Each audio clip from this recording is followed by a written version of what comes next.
بچوں کی تربیت کے حوالے سے آج کا ٹاپک سورۃ الفاتحہ۔ تلاوت کی ترتیب کے اعتبار سے سورۃ الفاتحہ قرآن مجید کی پہلی سورت ہے۔ اس سورت کے کئی نام ہیں۔ اس کا سب سے مشہور نام سورۃ الفاتحہ ہے۔ سورۃ الفاتحہ کا ایک نام سبع مثانی ہے، یعنی وہ 7 آیات جو بار بار پڑھی جاتی ہیں۔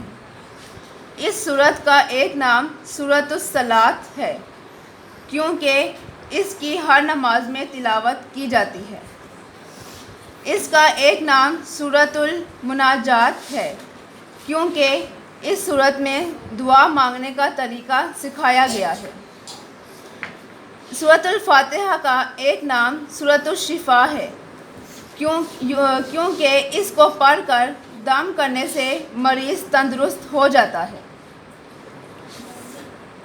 حضرت محمد رسول اللہ خاتم النبیین صلی اللہ علیہ وآلہ وصحبہ وسلم نے فرمایا، سورۃ الفاتحہ جیسی کوئی دوسری سورت نہ تو توریت میں، نہ انجیل میں، نہ زبور میں اور نہ قرآن مجید میں اتری۔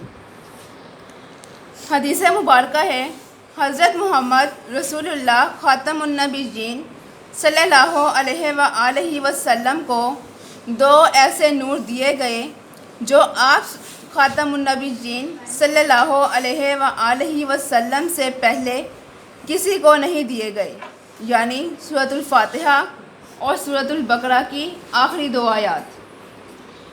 ایک اور جگہ حدیث ہے، ایک مرتبہ حضرت ابو سعید خدری رضی اللہ تعالیٰ عنہ نے سورۃ الفاتحہ پڑھ کر سام کے ڈسے شخص پر دم کیا تو وہ تندرست ہو گیا۔ سورۃ الفاتحہ کا مرکزی خیال دعا مانگنے کے طریقے کی تعلیم ہے۔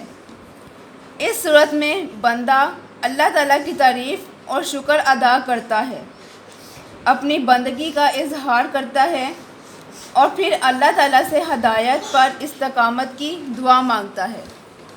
سورۃ الفاتحہ میں اللہ تعالیٰ سے صراط مستقیم یعنی سیدھے راستے پر چلنے کی دعا مانگی جاتی ہے۔ صراط مستقیم ان لوگوں کا راستہ ہے جن پر اللہ تعالیٰ نے انعام فرمایا ہے۔ پورا قرآن مجید صراط مستقیم کی تفسیر ہے۔